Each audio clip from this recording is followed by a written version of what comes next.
very clearly. Okay, awesome.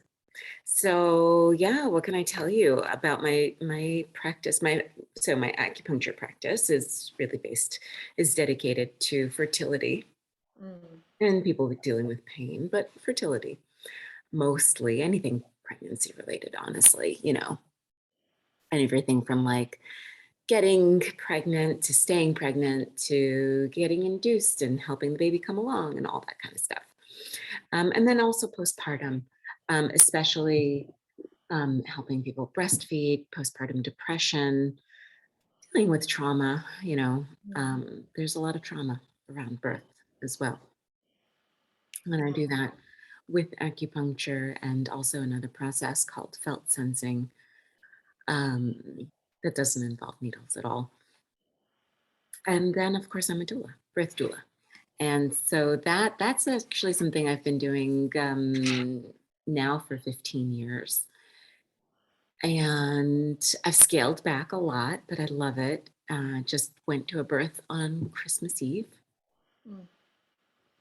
Yeah. And yeah, Christmas Eve baby. What a gift. Holy moly. Yes, yes. So yeah, what can I tell you more about that? It's let's um let's jump into the subject that you wanted to discuss because we can talk Yes. about so much. Yes. So first I want to share for a moment. Can you see the Yeah. announcement? Yeah. So thank you. We are about to begin a journey with a group of pregnant women, and it is a yoga therapy course that spans over 6 consecutive weeks. And I've invited Kathy to come and join along and share with the women who are participating her wisdom as someone who's actually in the room Mhm. in the room during the birth, because that is a sacred place to be in. And I also consider it a very sacred place to be in as a yoga therapist, because it's not only that I'm giving people practices to do on occasion. So my role as a yoga therapist is to customize yoga practices for each and every individual who comes my way. And so these practices are done every day at home with the intent on being an intervention that positively influences physical health, mental health, behavioral health, energetic health, and also emotional health. So I don't practice yoga as a one dimensional practice. I never have. My studies are exclusively in India, where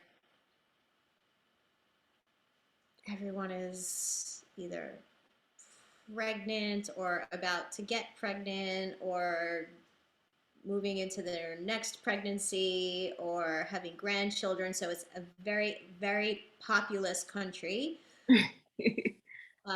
And so I was there interning and working in the context of this baby full society. And I came to learn that a significant aspect of preparing women for birth was attuning them to the light, the clarity, and the precious being, not the baby, but the soul within the woman. And so that through the process of pregnancy, rather than shrinking, which I feel is a very normal reaction to being to birth being medicalized. You sort of shrink Mhm. away um, from your power. So, what I witnessed and what I learned how to do was really to help women ignite the lamp of wisdom, of empowerment, of authenticity, and to own the role that they can play in wielding this power during pregnancy and during birth and afterward. And I do see this process of practicing yoga during pregnancy as laying the foundation for a healthy mother Mhm. and for healthy motherhood. And the way yoga understands the mother and the baby's relationship is that every thought the mother thinks, every feeling the mother feels is being internalized into the very nature of the baby. So for me, as a pregnant woman, that was enough. That was enough. and and so it wasn't just about me as an end, but it was about me as a means to facilitating mental health and emotional well-being in my own child. And that's what we do. We want to make sure that this is not some feel good experience Those are only. good too, but this is They're really bigger than great. that. It's so much bigger than that. Yes, we need to feel good. So in our current course that we're running together, you know, some there's some hip pain and back pain, and yoga is built for that. But not only that, it's built for laying the groundwork for healthy motherhood, for physical, mental, emotional well-being of the child, and for a sense of really deep preciousness in the connection between the mother and the child. And I think it's so important, something that you touched on before Yeah. is something that we both do Mm. and something that's central to both our practices, which is helping pregnant mamas, women, whoever it is that's pregnant, pregnant people tune in to themselves, right? To exercise and flex that muscle of knowing, direct knowing for yourself what it is that is right for you, what it is that your body is communicating to you, what it is, right?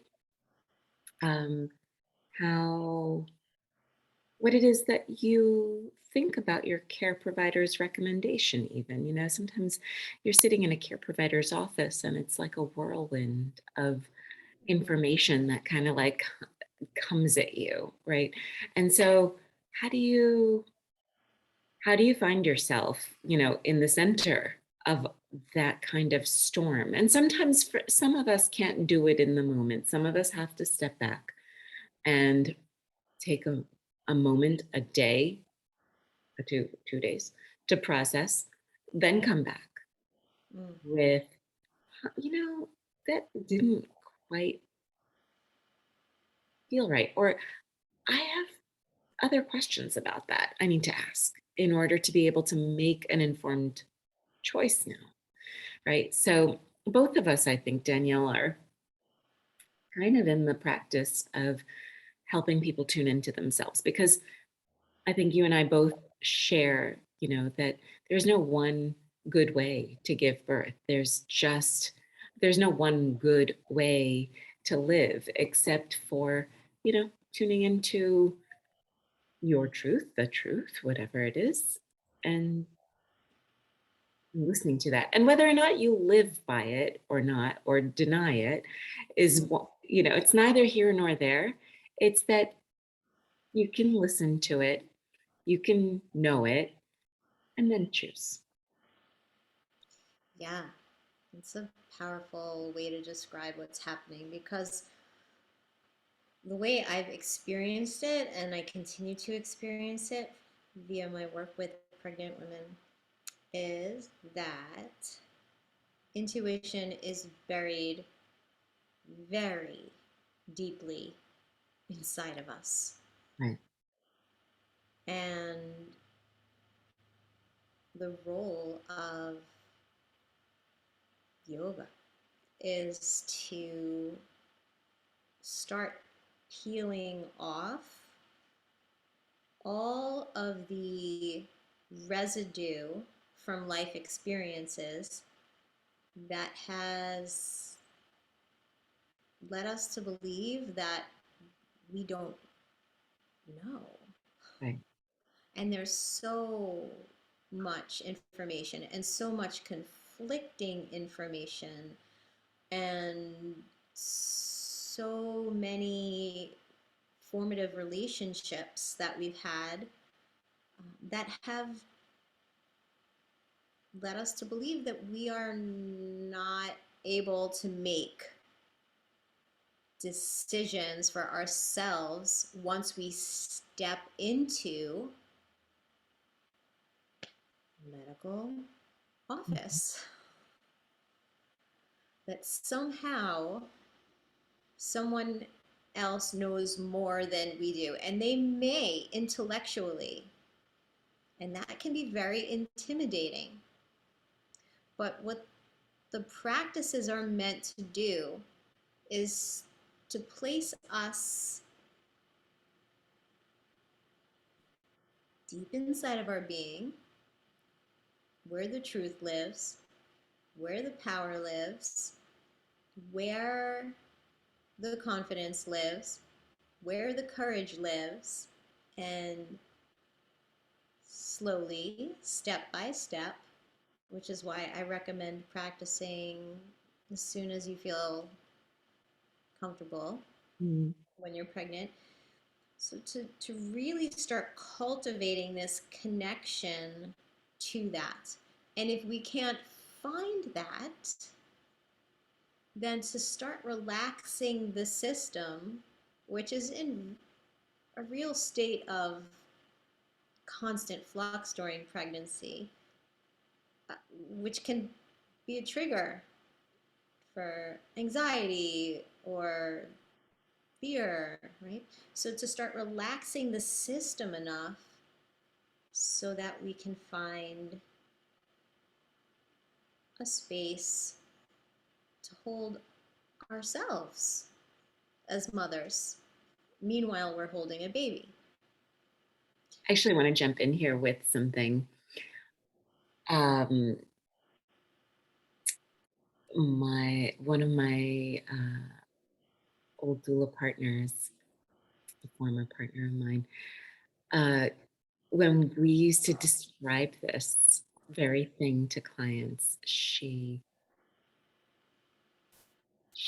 cited a study that, and I have to find the study. I don't know where the study is, but cited a study that sought to look at predictions about baby's size. And so there was the prediction based on sonogram. Then there was the prediction based on the care provider feeling the belly, the fundus to the and then feeling around the baby and oh yeah, this feels like a hip, this feels like right. And then the mother just predicting, like, oh, this feels like Mm. much smaller baby than my last one, or it feels like a big baby, And of all of those three things, sonogram, care provider palpating, and mother intuiting, the mother intuiting was actually the one that was the most accurate, believe it or not. Believe it. Yeah, yeah. Believe it. One of the It's ways, when empowering.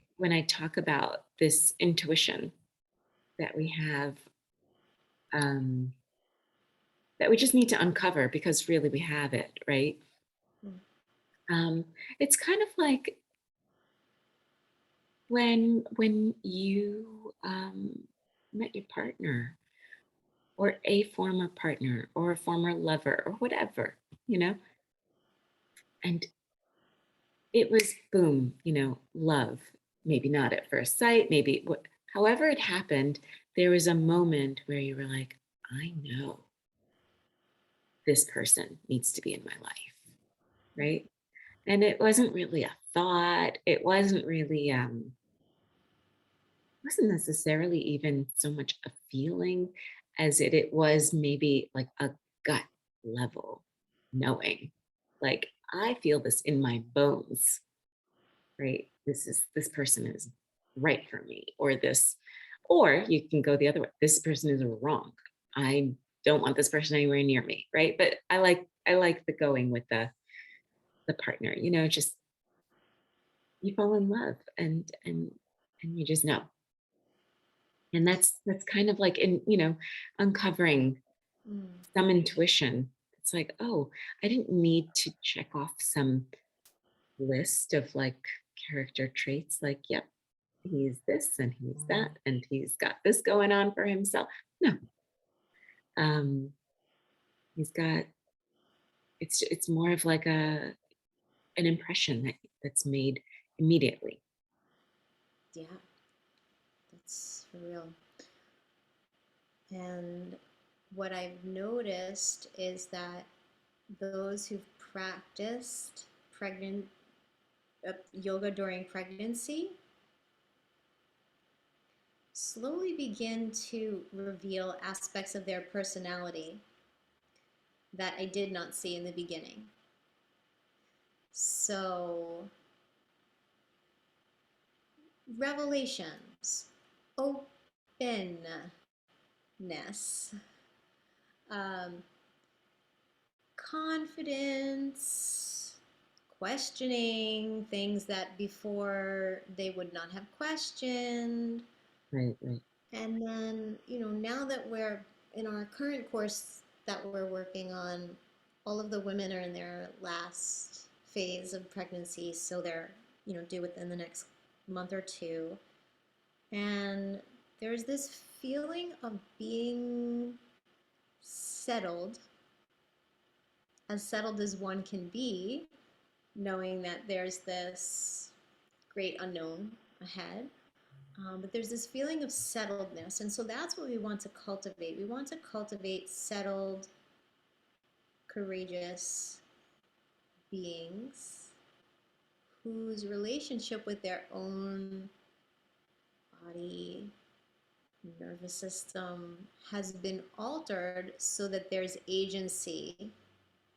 And this experience is both happening to them and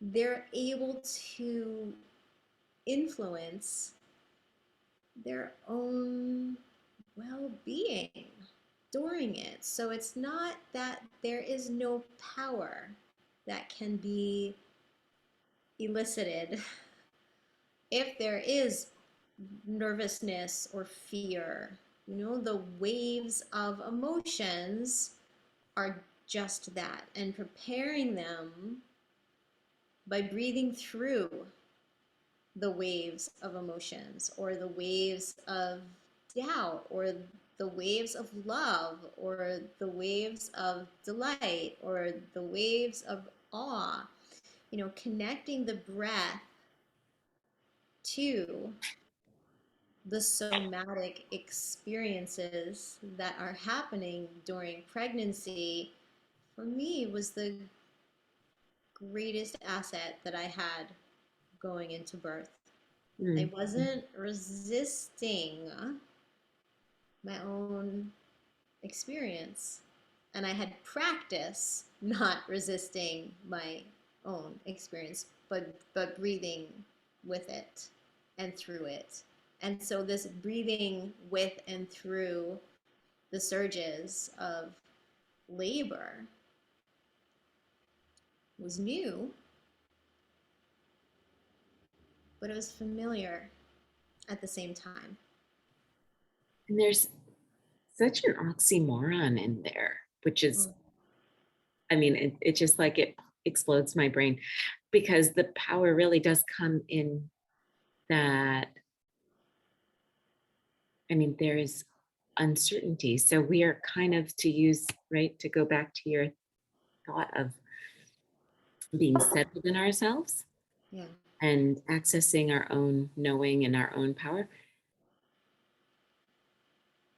It's right. I mean, pregnancy and labor, especially, is basically life just sped up, just um, and of course, in regular unpregnant life, there's uncertainty at every single moment. The next moment is not certain.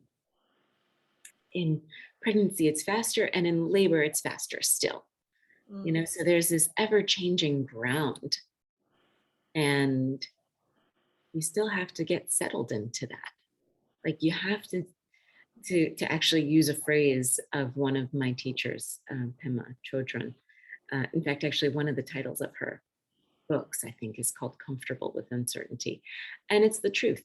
It's not just comfortable with uncertainty, it's really getting settled with uncertainty and allowing yourself to roll with, not necessarily having like a death grip on, you know, but really actually the power comes from having like a very loose grip, It's like, because it's all about rolling ultimately, right? With the yeah, next move and the next yeah, and the next sensation and then the next surprise and then the next whatever it is, that's happening. And then your baby does stuff, right? In utero and then of course out of utero. But like, oh shoot, I've got like a whole other being with a whole its own will to contend with in there. yeah. And I think that's a really great segue into why prenatal yoga becomes so important because it's setting up the postpartum mind. Mm, And so, for example, in yoga, I will always, as a yoga therapist, use sound in practices for many reasons. But whenever my baby cried or felt uncomfortable, from the first cry, I chanted the mantra that I was chanting during pregnancy, and it soothed him immediately. He knew it. He knew it in every cell in his body, and he just relaxed. So it it's an end and a beginning, right? The birth is the beginning, but it's not that we lose or leave behind all of our prenatal yoga experiences. We carry them into motherhood. We carry that intuition that we've been developing. We carry the courage, the determination, the ability to adapt, mm. the It's a big one. yeah, yeah. And so a significant aspect, especially as we near the end of pregnancy, is meditation, visualization, mantra, those practices that yoke all that the mind can do into one place and into a positive place and a positive direction so that we're entering motherhood with a Saumanasya, we call it in yoga. It's a pleasant, calmer, more relaxed type of mind because of all the work we did. So it doesn't end when the yoga Oh, process doesn't end. Like we're building momentum for motherhood, not just for birth. and That's the life, trajectory. honestly, right? I mean, Oh yeah, at the end of the day, motherhood is just also life, but very intense. life on steroids. Totally. Yeah. That's how I describe birth, it's life on steroids. It's just all sped up and compacted and put into a tiny little time frame. And you can imagine though that it happens over the course of maybe a decade, for non-pregnant people, all the life that you live in a Mm, labor. mm, I love that.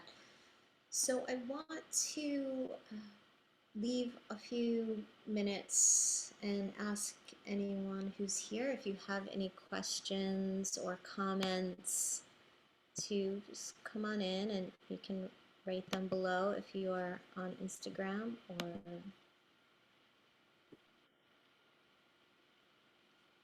if you're on Facebook. You can write them on Facebook. I'll give you a minute. And also to remind you that we are beginning a prenatal yoga therapy course on January 11th.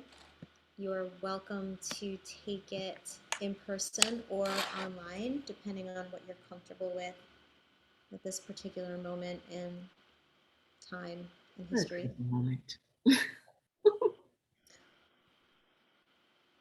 Yes, all the more reason, because as if pregnancy and labor and birth and early motherhood was not. Postpartum and all of that, Yeah, as if it's not challenging enough. yeah, exactly.